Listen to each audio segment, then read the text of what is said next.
Hello again, everyone, and welcome to another edition of the Fantasy Slant podcast, powered by Pro Football Focus. I'm your usual host, Michael Moore, along with our usual co-hosts, Brandon, Marianne Lee, and Mike Tagliere.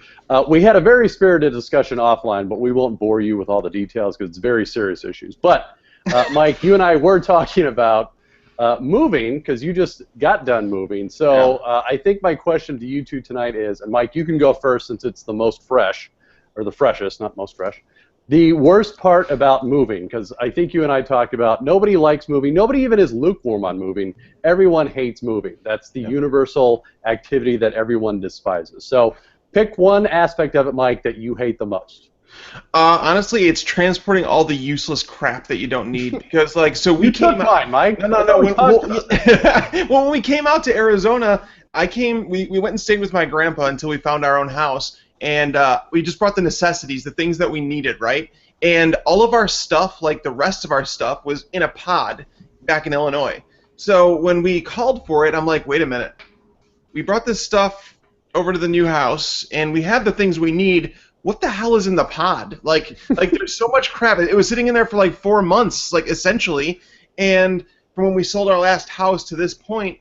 And so then we got here, and I'm like, why do we keep all these things? And it's just, my wife is the type where she's just like, we might need it a year down the road, and then I don't want to rebuy it. So it's just, that's the worst part to me. It's like the hoarding of belongings that you really don't need. So could you have just thrown the pot away? Like, how do you pay for it? Is it just like you pay for it once and you're done, or like is it a weekly thing? I don't know. You pay monthly for the pod, and it's not a bad amount because they stored at their facility and all that stuff. I think it was like $180 a month, but the expensive part was to bring it out here. Like they had to put it on a semi truck and drive it all the way out here. And I'll just say that was a lot of money. You don't ever want to do that if you can avoid it. I'll just say that. But yeah, I think I would have rather just bought new, because the only things we really needed was our bedroom sets, like our dressers and like our beds and stuff like that. But outside of that, I don't need it. Just give me my computer, a couple TVs, and I'm good. I was gonna say, Mike, like we've been podcasting for like a month or two, and there hasn't been any drop off, so you don't need any of that stuff. No, I don't. Definitely don't. I'm good. So Brandon, you're up. Worst part of moving, and don't take Mike's. Oh, yeah. So, by the way, Mike, you need to get the book, The Life-Changing Magic of Tidying Up. It's all about minimalism and getting rid of the things that don't bring you joy. It's a little weird. I mean, it talks about the feelings of your socks and stuff, about how you shouldn't put them in a ball. Some weird moments. But overall, it's actually a pretty good book, and it got me to get rid of a lot of junk. So we're pretty minimal anyway because we live in a one-bedroom in New York, so there's not much we can shove in here. But still, I hear you. I think the worst part is turning 30. And I say that because I think that's the age where you can't really call your friends anymore. You got to be an adult. Yeah. I feel like the 3-0 is when it's done. For it. Yeah, you gotta cough it up. I mean, I've done it. I spent my whole 20s moving every year, and I'd have a friend come, and I'd have beer and be like, "Let's do it," and we'd have fun. But I think you turn 30, and it's like, oh, whoops, I'm busy. Yeah. No one wants to do that. You used up all your moving cards. Yeah. Yeah. Like nobody, if they do, they're a saint. They really are, because it's just a pain.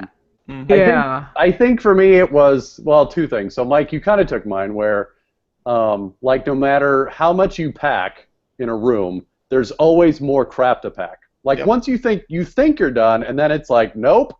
Like we moved last year, and like I'd pack a box or a room, and I'd think, oh great, I've got most of it done.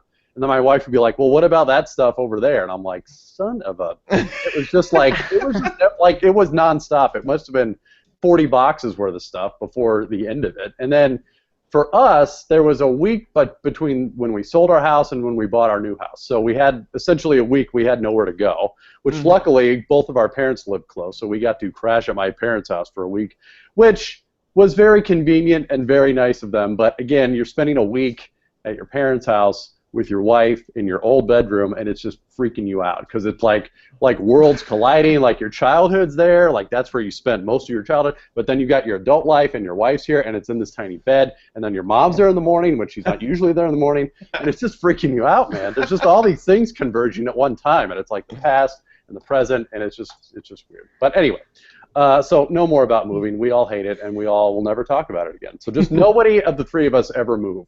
Can we just make that deal now? As long as we're doing this, we won't move. and we won't have to put each other through this. Okay? God, I won't do it during football season. No, that's why. Yeah, I had to get mine done. I cut it close. But you know what's weird? I found moving out of a place is much more difficult than moving in. Like, I don't know why, but like, you know, like basically we moved in and, you know, I've set up a lot of the things in the house within 2 days, but I know when you move out, it seems like it takes weeks to get everything together. Right? Yeah. Because, I mean, honestly, you don't want to do it because it's kind of lazy, and you're like, well, this isn't going to be mine anymore. What do I care? But then you go into your new house, and you're like, oh, no, baby, this is brand new. Like, I'm going to do all these things to it, and then, you know, after a month, you're like, whatever. And there's still boxes around. But I'm just living the dream, right? Anyway, all right, so let's get into some news and notes from week 2 of the preseason. Plenty happening. Opening day just a few days away, thankfully. But first, some injury news that's fairly significant, I would say, especially in PPR leagues, if we're getting specific. Dion Lewis. Why did I draw a blank on his first name? I was saying Darian or Drunk. Anyway, Dion Lewis. It happens. All this moving got me flustered. Dion Lewis, out 8 to 10 weeks after knee surgery, it was announced yesterday. A fairly significant injury, Mike. I mean, Dion Lewis is, you know, when he's healthy, probably at least a running back 2 in PPR leagues. So, you know, James White is the presumed guy to take over. Are you buying that, and where are you taking James White? Yeah, I'm buying James White. I mean, you know, last year there was 6 weeks of fantasy relevance for James White, and he was a top 24 PPR running back in 5 of them. That's from week 11 to week 16. James White was a lot better than most people realized last year. You know, I track players over the previous 5 years because I believe that's what's most relevant to a player, and, you know, with the way the game changes, you want to keep it relevant. So James White, 1.34 fantasy points per touch last year, and that's in standard leagues. All right, that is the highest number in the NFL over the last 5 years.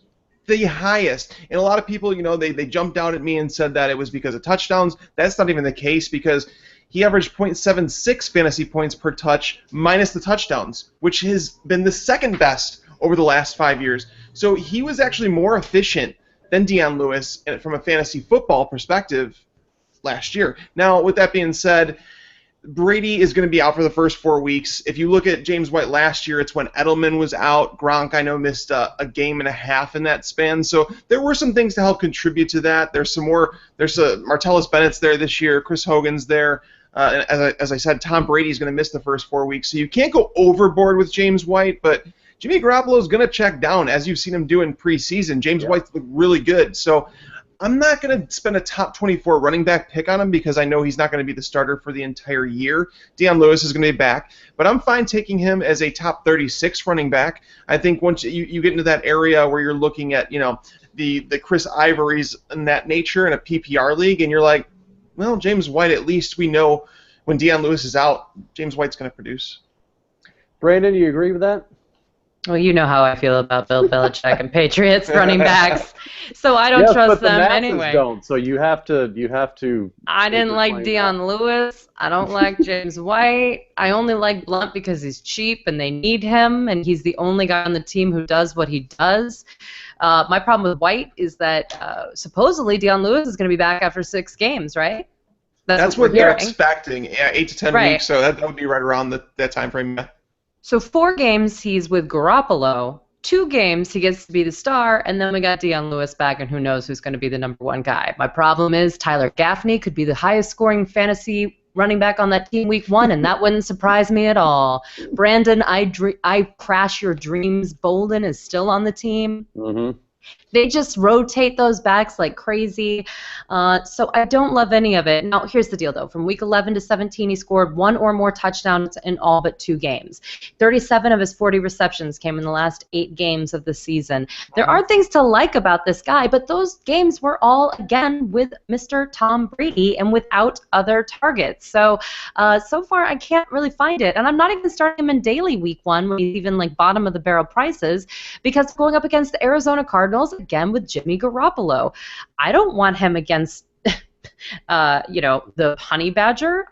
What? Why would I want that? So I think that there are some serious question marks here, especially, again, I will keep saying the Patriots have the toughest schedule in the NFL. They're going to face the NFC West, which includes the Los Angeles Rams, the Seattle Seahawks, the Arizona Cardinals. They face the Broncos. They face the Jets twice. The Buffalo Bills don't scare me at all anymore, and neither did Miami Dolphins. But those are only 4 games, most of which Dion Lewis is going to be there. So, my problem is right now, Fantasy Football Calculator is saying he's in the 12th round, but they have a whole, algorithm of averages and what have you. He was going in the 14th or undrafted just 2 days ago. So that means that he has spiked. And you know that you have a Patriots lover in your league. We all do. We all have one. And he always takes these people too early. And he's going to take James White too early. And I just say let him. It's nothing against James White. I think he's going to have some great games. I think it's going to be a little whack-a-mole, though, as to when it's going to happen. It's just it's a little too random for me personally where I think the hype's going to go because it's news. He wouldn't have this hype if this had happened a month ago, by the way. It's because it's in the front of people's mind that I think he's going to get too high in your draft. So hopefully not. Hey, if he's like a 13th to 18th rounder, I'm in. But if it's an 8th rounder, I'm out. Yeah. Well, I was doing, to be fair, you guys, I actually said, this was back 2 months ago in prime MFL season territory when I was playing MFLs. I did a piece for PFF, and I talked about James White and how he was a steal at his, he was being taken undrafted in a lot of the MFL 10s where you can get him in the 18th to the 20th round, and I said that's an easy pick for me because you still didn't know how Dion Lewis is going to bounce back, and we still don't know. If he requires another knee surgery, that means something's not right. So therefore, I don't even think it's a guarantee that Dion Lewis comes back and he's the same player he was last year. James White did fill a role, and yes. Now, Brandon, if he was an actual running back, I would say yes. I'm concerned because Bill Belichick uses them in weird ways. I remember owning Stephen Ridley for a lot of different games, and it was frustrating. Even LeGarrette Blount. But James White is not running. James White is not a running back. I don't think there was a single game where he carried the ball more than 3 times. Consider him more of like a slot receiver. Yeah. And Jimmy Garoppolo has shown the willingness to check down to him. When you think about the Cardinals game, I think the Cardinals are projected to be the 3rd highest scoring team in Week 1. Therefore, there's going to be a lot of catch-up to play on the Patriots team. James White fills that role extremely well. That's why I do believe in James White while Dion Lewis is out. And then week 7 will come around, and I don't know if Dion Lewis is the same player. So, like I said, I'm not going to spend a top 24 running back pick on James White, but top 36, yeah. I guess I agree with you, but I would say that Shane Vereen was very frustrating to own. That's what I think of him as. Yeah. So I think that we don't know whether it's going to be the Dion Lewis, we're happy to own you, or Shane Vereen, I can't believe I picked you up at all. That's fair. So I don't know. I guess I'm not against it. I would say, though, and I think this is important, we all did a lot of research this year, right? Mm-hmm. I mean, we all are just it's crazy, the amount of stuff that we've done. But from here until kickoff, and this is why I always say, for leagues that you care about, draft as late as humanly possible. You have to be flexible. Like, for instance, I've loved Zach Miller all year. Love him. But the guy's taken concussion protocol for years.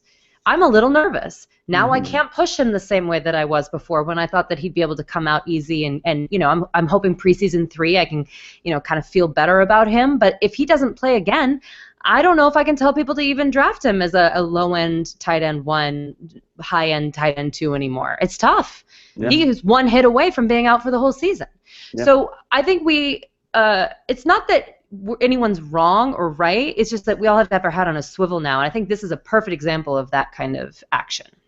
Well, and I tend to agree with you more, Brandon, with Belichick especially. Like, you can't trust him as far as for fantasy purposes go. You just can't. I mean, look, there's 2 constants in that offense, Brady and Gronkowski, right? Everything else, it almost seems like if there's too much talk about a player, like Belichick will purposely not use him because he's like, well, there goes that game plan, and he zigs when everyone's trying to zag or, whatever you want to call it. That's why he's a genius. Yeah, well, yeah, and honestly, it keeps people on their toes. Let's face it. He does not rely on the same old. He changes it up fairly consistently.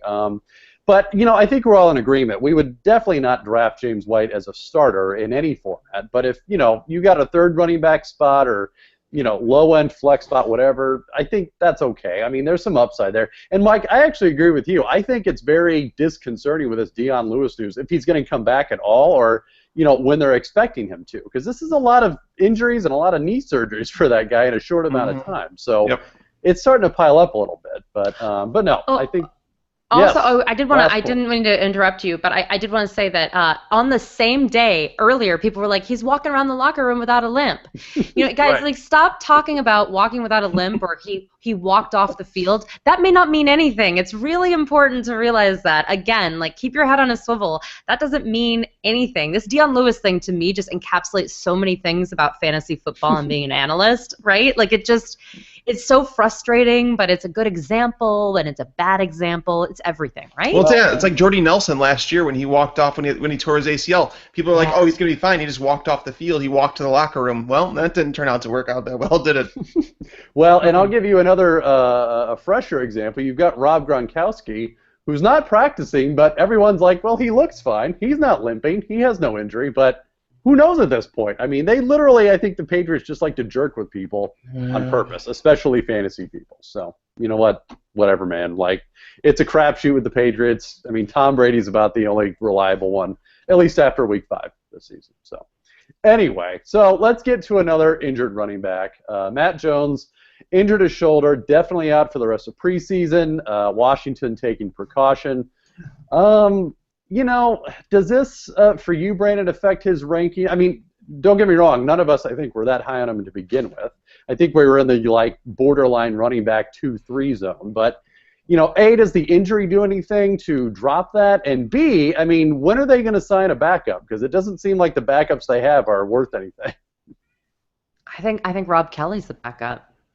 Ooh, The undrafted free agent. He is going to be starting this week. Gruden's been pretty high on him.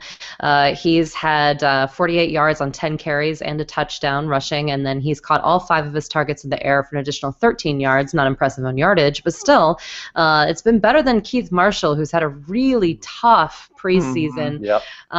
You know, he had an ugly drop. He's only gone 25 yards on 15 carries, not what we want. And he's only a 7th-round pick, so they're not dedicated to him. So they could definitely go with Rob Kelly. Chris Thompson's more of a third-down back, pass-catching guy. I think they're going to try to keep him fresh as well. I don't think they're concerned about him, so I don't think we're going to see a lot of play. But again, I think the best-case scenario for him is more of a Charles Sims role. So, yeah, but I mean, do I think it's a possibility that Matt Jones loses his starting position? Well, I mean, you know. You never know. I maybe. I guess, again, I think it's probably him. I mean, I don't want to freak anybody out or anything, but... Well, I think it's him by default at this point. There's just no other option there. And, Mike, was it you that tweeted something about Jonathan Williams, or not Jonathan Williams, excuse me, Carlos Williams, Yep. who was cut by Buffalo earlier this week? Mm-hmm. Was it you that was saying that's, you know, that would be okay in Washington since the depth there is very thin? I don't know what the hell's going on with Carlos Williams, this whole situation, because the Redskins are one of the teams that literally, I don't know how they didn't pull the trigger. I don't know how the Colts didn't line up for this guy. Carlos Williams is an extremely talented running back, and I don't know if there's something else going on behind the scenes that we don't know about, but Carlos Williams, literally, he has some Adrian Peterson to his game. Mm-hmm. I've watched his tape to say, okay, did something elude my brain last year and said, you know, Mike, you just saw things? No, I went back and I watched him again. The guy is super talented. It wasn't a small sample size. He had 93 carries. He averaged 5.6 yards per carry. He can catch the ball out of the backfield. I don't get it. The Redskins should have been the first team in that line to pick him up. Yeah. He's by far and away the most talented running back out there, and it was really thin to begin with. I mean, think about it. Arian Foster at his age was the most coveted running back in free agency, like just a couple weeks ago. So to think that Carlos Williams cleared waivers, the Redskins, maybe it was a contract thing. I don't know, but as long as he gets his act together and there's nothing behind the scenes that we don't know about, yes, he should be signed by Washington. The Patriots, I thought they could actually sign him and cut blunt. I wouldn't have any issues with that. Like I think that Carlos Williams is They're never going to cut blunt. All your fantasy people are out of your mind. He loves him. No way. I think there was Golden, like they're going to be playing 40 in there. They're gonna live and die right there with the Patriots way, baby. Well, it's like wishful thinking over there. I think the lesson here is no matter who the back is in Washington, it's not a good situation this year. It's just not. That offensive line is really bad. And look, let's face it, they're going to be passing it a lot anyway, and they're not going to be pound and ground on that team. They're just not. So, whether it's Matt Jones or Carlos Williams or any one of those other backs, I think it's just a situation to avoid, quite honestly. I mean, look, you probably want to draft Matt Jones at some point for some depth because he is a starter at this point, or at least he's going to be. But don't expect a whole lot of upside, I think. There's not a lot going in that situation there. So. No, the lesson of this story is if you play in Dynasty and you can go out there and get Carlos Williams, do it. Do it, because this is as low as his stock will ever be. I mean, it can't get any lower. He's not on an NFL team. He just cleared waivers. So, yeah, get a free stock of Carlos Williams and just see what happens. Yeah. It has to be because of the suspension, right? I mean, it has to be because he's suspended and that they want to see if he can stay in shape while he's suspended, I'm assuming, and they're taking a risk that he may get picked up by someone else. I would think. The guy, I mean, you don't average 5.6 yards per carry and have a nose for the end zone like that. I think it was 7 touchdowns last year. Yeah, that was just rushing. As a rookie. He had two receiving as well. Yeah, and that's with LaShawn McCoy playing the majority of the season. It's not like he was the number one guy the whole time. So it makes zero sense to me. I'm with you 100%. Okay. All right, last story, and then we will get into our week 2 of preseason studs and duds, if you will. But first, Austin Seferien-Jenkins, who we all remember had some difficulty early on, seems to be getting back in the good graces of Coach Cutter there in Tampa, back to splitting starter snaps with somebody named Cameron Brate. Mike, I'll go to you first. Where did you have Seferien-Jenkins before? How did his whole, spat with the coaching staff affect it, and then where are you at now?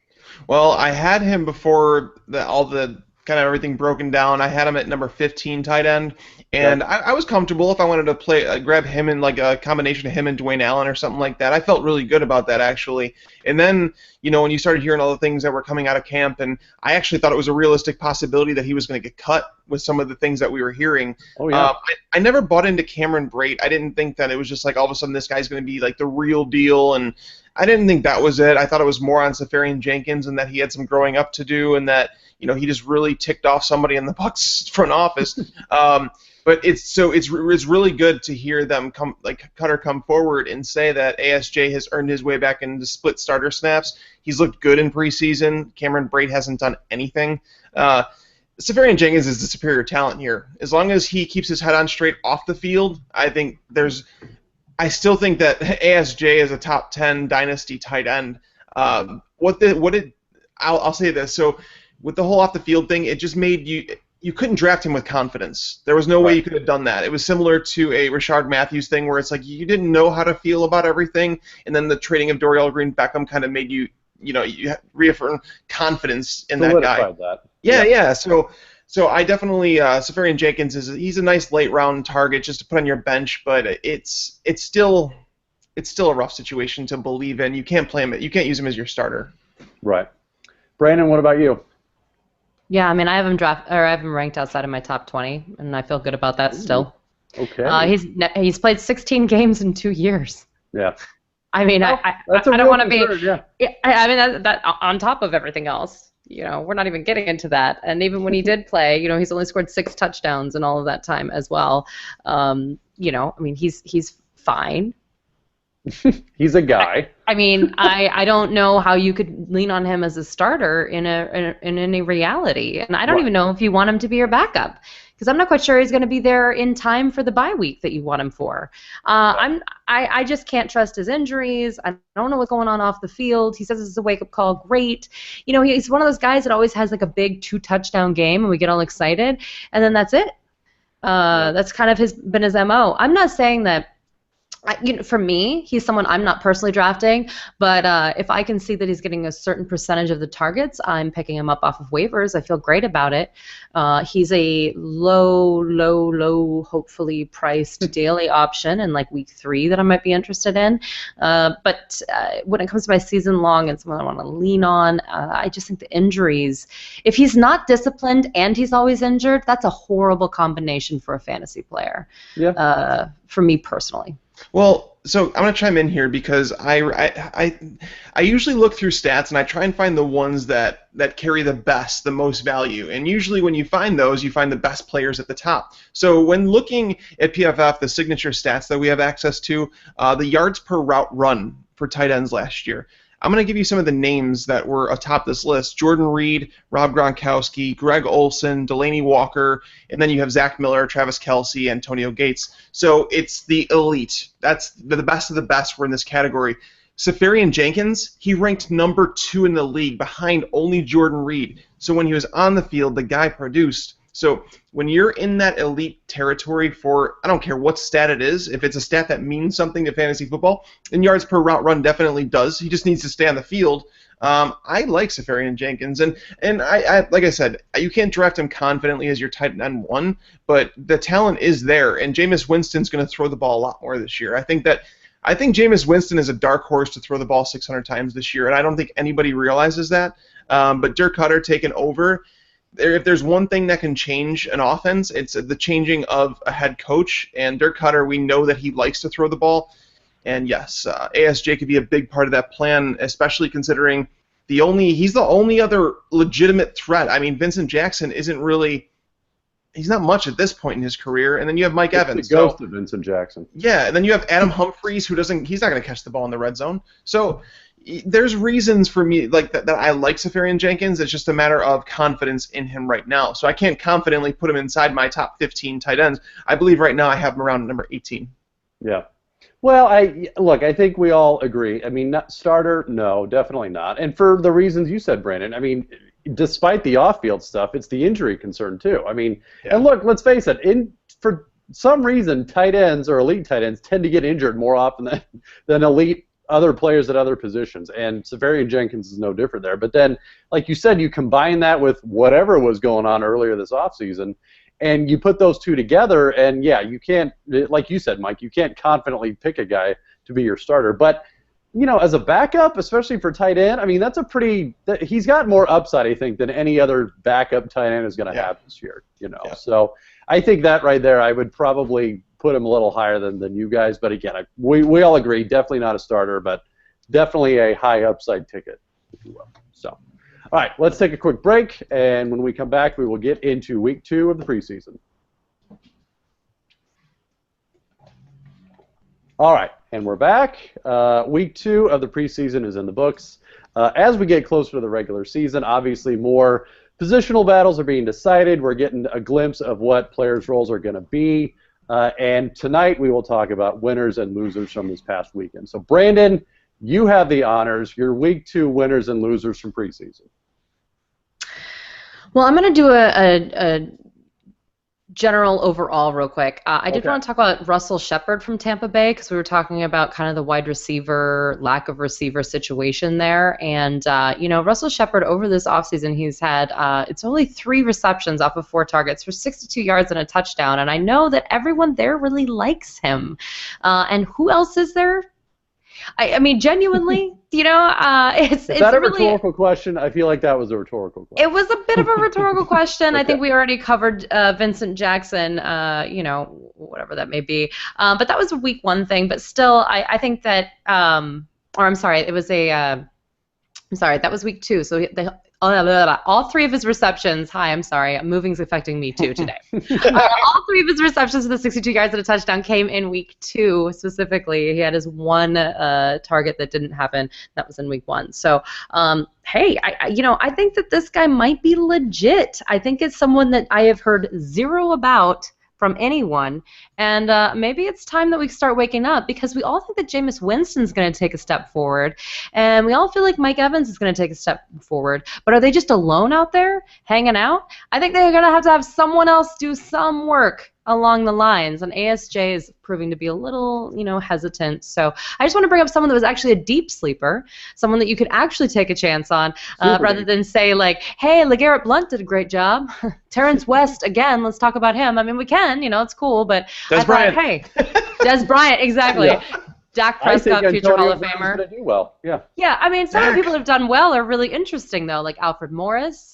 They don't need to rush Ezekiel Elliott back. I think that's interesting. There are some interesting storylines, but I just wanted to bring up someone completely random to start us off. Okay. All right, Mike. Follow that. Well, I mean, I'm not going to go that deep. I want to attack players that I was on the fence about, and ones that I would think that, you know, the smart people out there drafting have had their reservations about and wondering. Tajay Sharp being one of them.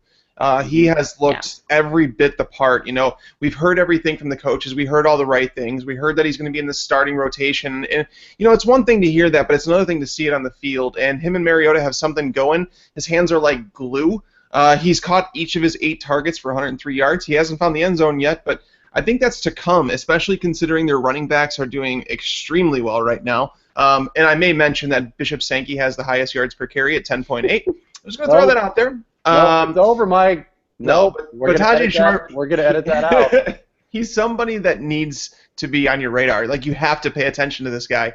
He's doing it. And you know what? The thing is like, there comes a point where ADP doesn't matter. There comes, like, after week 1 is played, ADP is thrown out the window. Like, forget it. Like, it doesn't matter.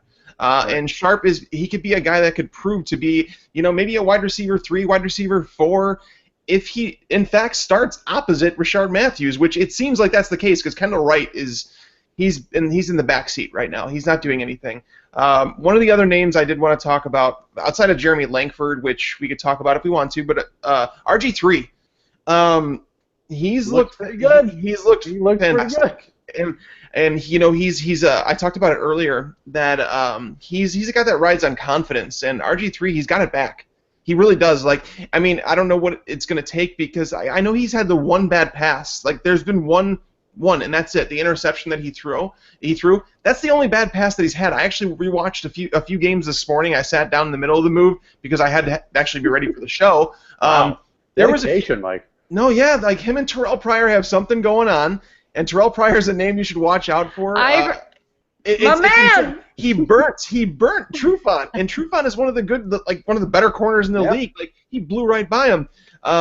You know, the Browns' offense is actually something, and he's got weapons to throw to. So RG3 is somebody that, honestly, I think a lot of people are undervaluing. Now, I'm not going to say he's going to stay healthy for all 16 games and he's all that, but right now you kind of have to look and see what he's doing and say, okay, this guy's got a high floor too because he can run the ball. He's sliding.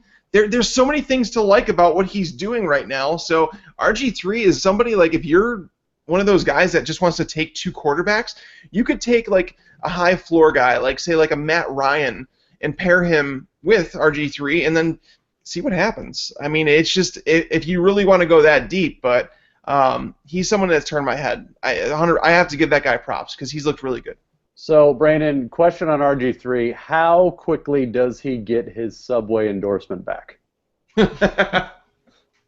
Is it week 5, like middle of the season? I mean, or, you know, does he have to, play 2 years. Oh, okay. Wow. Okay. Yeah. No. Hey, what does this do for the receivers in Cleveland for you, though, Brandon? Because, I mean, I think we all agree they've all looked good from Terrell Pryor to, look, even Coleman, who hasn't seen a whole lot of preseason action, obviously. You know, by all accounts, he's looking pretty good. And then you've got Josh Gordon just waiting in the wings there. So what does this do out for of shape Browns in the wings? Well, okay. He's got time. But what does that do for for Browns receivers for you? I mean, are you drafting any of them? Are they on your bench? How does that work? Yeah. Oh, I'm on record to saying I think the Browns might be the fantasy treasure trove because they're just so cheap. Again, I've been an Isaiah Crowell believer. I still think that's happening. I'm a big Gary Barnidge believer. I still think that's happening. Aren't we all? Love you, Gary. Yeah, so I don't have any problems with believing in the Browns because I believe in Hugh Jackson. And I want to stress that real quick before everyone goes, why are they talking about this? No, Hugh Jackson is a legitimate offensive coordinator who is now a head coach who can do magic things, and I believe in that. And people forget, even in Oakland, he was a good coach there. I mean, he really was. He got the raw end of the deal there. Yeah. You know, so... all right, Mike, let's bring this podcast down a notch, and let's talk about some guys that did not have good weeks. Start us off. You go. I'll get 2 players for you.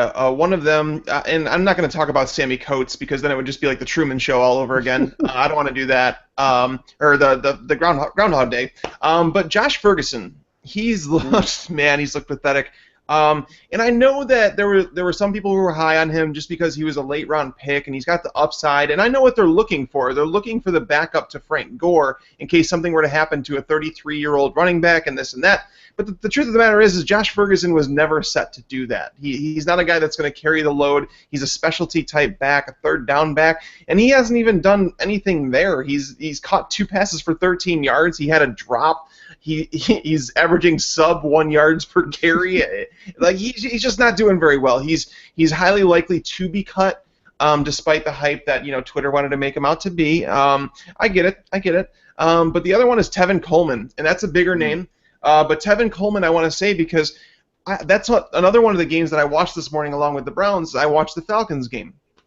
And when you watch the difference between Tevin Coleman and Devonta Freeman, it's apparent which one is more talented. Devonta Freeman is not a flash in the pan. The moves that he put out on the field, I know it's preseason, guys, but Tevin Coleman ran behind that same offensive line. He was switched in with the first team. They wanted to see how he did. Tevin Coleman got what was blocked for him. Devonta Freeman made his yards. That touchdown was a thing of beauty. But Tevin Coleman, he has not impressed at all. I think, if anything, they're going to use him just to keep Devonta Freeman fresh, but that's about it. All right, Brandon, your love for Devonta Freeman's well documented, so we don't need to talk about Groundhog Day. Yeah, I think I've been saying that for like months. Yeah. I don't you guys, like, this night and day between Freeman and Coleman, it can't be overstressed. You guys, like, stop it. Stop. Well, and I think people are still thinking back to last year because, people forget Coleman was named, in quotes, the starter before the season started, and Freeman filled in and just took off. And, I think there's still people latching onto that. So, but no, we all agree you need to take Devonta Freeman and just be happy with it. So, Brandon, not losers, that's a bit harsh. Week 2 players that underperform. That's the politically correct word. I'm going to say that if you're drafting C.J. Anderson, you're a little nervous. You're getting a little anxious? You're getting a little deja vu-y, and you're like, oh no, right? Oh no. I don't think he is who he was in week 2. I just think that's important to say. It was just 1 carry for 0 yards. It was nothing. Or I'm sorry, I'm like looking at the other overhyped Juwan Thompson, which is fine. I'm sorry, it was 2 carries for 8 yards. In a long time. Okay. Yeah, but just throughout practice, everything else, just nothing's really worked out for him in the way that we want it to right now, and that's okay. Everyone says they're trying to keep him fresh, but man, it doesn't feel right over there in Denver, does it? It's just wrong. It's not just the quarterback situation. It's like everything is a little off. The entire offense I feel good. Yeah, the only person I feel good about right now is my man, Demaryius Thomas. Yeah. Other than that, I'm really not feeling great about the offense in general. And by the way, they did announce today that Trevor Siemian is starting again. Guys, I called like a month ago. I was like, if Sanchez has not won this job already, it does not look good. And I will say it again. He keeps doing things that are so Sanchez-y that they just are like, I can't do this. Mm-hmm. And I think Paxton Lynch should have gotten the start, actually. Paxton Lynch has had a really decent preseason, but I think they really want to save him. I think they just want maybe Trevor Siemian to get all the bad stuff out and then let Paxton Lynch learn a little bit. I'm not quite sure, but the whole thing makes me very uncomfortable. And also, I think that, you guys, I think George Atkinson is the real deal. And I think it's important to say that because, up until this point, we've been hearing about DeAndre Washington over and over again. But George Atkinson continues to perform 2 touchdowns this week. And I know it's not just about touchdowns. And I still think Latavius Murray is the guy. But I think Atkinson might be the actual handcuff here. So something to watch. Well, so real quick on Anderson, because you bring up a couple good points, and I think, those running backs that can make plays on their own, like you were talking about, Mike, with Freeman, those are the players that no matter who the quarterback is of the offense can still be productive, right? Like Adrian Peterson has made a career out of that. Yeah. Correct. C.J. Anderson is not that. So if you don't have a passing game that defenses are going to respect, guess what? They're going to put a ton of people in that box, and they're not going to give C.J. Anderson any room to run, and he's just going to get stuffed. Look, he's going to get the volume. I don't think anyone doubts that. But, look, if you've got Trevor Siemian and defenses could not care less about Trevor Siemian, guess what? They're going to play the run, and they're going to stuff him every time. But I'm on the Paxton Lynch train. I think he could start week 1 because, like, at this point, what do they have to lose, right? Honestly, it could lose his future. Don't start. Yeah, Yes. I think they might. I think they might go Simeon though. I'm telling you, I think the Simeon might be the sacrificial lamb here. I agree. I think Simeon's going to be the guy. Either way, though, and this is a point, Brandon, you brought up a couple weeks ago that the more I thought about it, the more it made perfect sense. But a guy that had a really good week and people probably need to start paying attention also on Denver is Virgil Green, the tight end. Yes, yes. 4 of 4, 57 yards. And like you said, if you've got a quarterback, a rookie, or maybe just a quarterback that's not that good, they're going to use He's never the tight thrown in end the a NFL. lot. Right. Yeah. They're going to use the tight end a lot. And Virgil Green is set up perfectly for that role. So I think he's a sleeper. I mean, don't draft him as a starter yet. That take isn't that hot yet. But look, he could end up as a tight end 1 by the end of the season. Well, if you're one of the people that hopped on the Cameron Brate train because you were like, oh, look at that, I wouldn't mind you dropping Brate and picking up Virgil Green. I think Green actually has a chance of winning the job legitimately throughout the whole season, as opposed to Cameron Brate, who's always going to be sharing or underneath ASG. Or ASJ. I'm convinced a buddy of mine had a theory that Dirk Cutter was just using Cameron Brate as a motivational tactic for Austin Seferien-Jenkins, and he's not really that good. And he's not really going to play. He just needed something to kind of light a fire under ASJ's butt. So, all right, Mike, you had another player you want to talk about? Well, I had Ferguson, I had Coleman. Another player I think you could talk about is Jordan Cameron. He's someone who always bad. When Gase went to Miami, I wanted to hear some good things. I wanted to see a resurgence in Cameron's career, but it's not happening. Kenny Stills stepped up this week. You've heard a lot about Carew and how they want to use him. They have Landry, they have Parker. There are so many options there. And then Arian Foster, he was added. So Arian Foster's going to eat up some of those targets that Jordan Cameron was going to get. So Jordan Cameron went from a guy that was, maybe a late round guy, because every year there's always going to be 3 or 4 tight ends who weren't drafted in your fantasy league, and Jordan Cameron was one of those names, along with the Virgil Greens and guys like that, where I felt like they could be undrafted but turn out to be top 12 tight ends. It's not going to happen with Jordan Cameron. The guy, he's only seen 1 target in the preseason, but we've heard nothing but negative out of Miami. So he might as well not exist anymore. I mean, in football. I mean, I don't mean that in fantasy football. In life, I get it. In fantasy football, yes. Out of the vocabulary. He's probably a very nice man. So. Yes. Again, outside of my top 20, and I feel no regrets. I don't. Outside of my top 25, I'm out. Yeah, I don't know how you can draft him or even consider him. But one name, hey, Moore, one real quick. One name I'll throw out there. Gase, Isaiah Peed. Wow. No, seriously. He said good things happen when we call his name. And Adam Gase will play guys who make the plays. So I don't know if that was a stab at Jay Ajayi. I have no idea. But probably. It's just more crap. It's another motivational the Miami tactic. mix. Yeah. I get it. Well, one name that I'll throw out there real quick, and then we will call it a show. But I'm kind of feeling this Will Fuller thing in Houston. Like, he's looked okay. I mean. Look, I think we all agree the hands are still an issue. I mean, he's still going to drop some, but again, drops are relative. He's going to see the targets. He's the starter. Like, there's no doubt about it. This whole Jalen Strong thing, I think, is probably over. Will Fuller's it, and look, you've had, the Houston receivers not named DeAndre Hopkins last year. Nate Washington, 94 targets. Cecil Short, 75 targets. So there is some volume there that I think Will Fuller can pick up.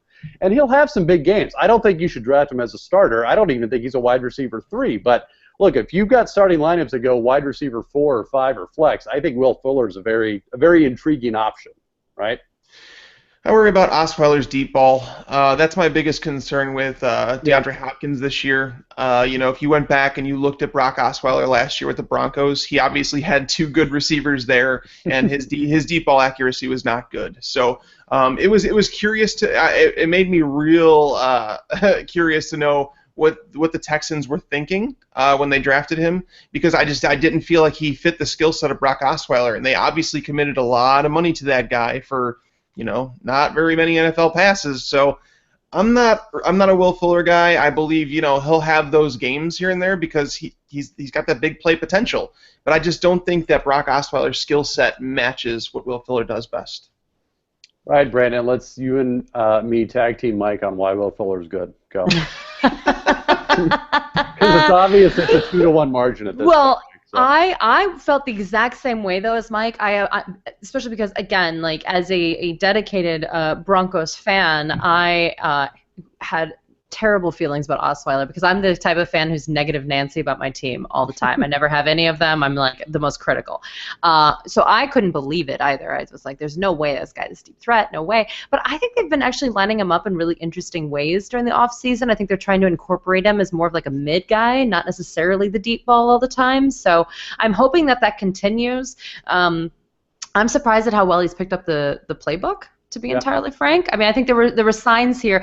What I like about him is his ADP, and I feel the same way about Tyler Boyd, who I was screaming about earlier too. He is also, I feel great about my little bet with Scott about him versus Brendan LaFell. I'm loving it. I'm loving it. You got a bet with Scott too. Fantastic. We all yeah. Before the season starts. Yeah, because I was like all down on Brendan LaFell, and our leader Jeff Ratcliffe was like, "You're too harsh." I was like, "No, I'm telling you. Tyler Boyd's the guy." And this is like months ago, and everyone's like, "You're crazy." And now people are like, "I love Tyler Boyd." I'm like, I didn't say you were crazy. I didn't say you were crazy. Brandon LaFell is just not a very good football player. No, I'm with you. Well, not for fantasy purposes, but I'm saying that like I see Will Fuller being played differently than I thought he was going to be played. And you know, to sort of answer your points, Mike, I don't think anyone would argue that Will Fuller is going to be efficient, right?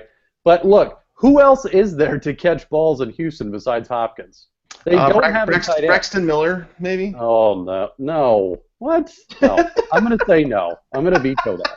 Hold on. I like Miller too. Jalen Strong? No Jalen Strong either? I would say Jalen Strong before Braxton Miller. But I think Will Fuller is far ahead of both of them on the depth chart. For better or worse, he's up there. I don't think he's ahead of Jalen Strong right now. I think the suspension is. Ooh, I saw another bet coming, Mike. Let's go. Yeah, I think I'd take that. I'd take. What would the bet? Would more fantasy points between the two on a per game basis? I was just gonna say the starter in week 1. Oh well, I think isn't my guy suspended? Okay, so whenever he comes back from suspension. All right, we'll hash the details out, Mike, and we'll have it on the next episode. Anyway, so 2 more weeks of preseason. We will be watching it closely. For Brandon, Marianne Lee, Mike Tagliere, I'm Michael Moore, and we'll see you next time on the Fantasy Slant.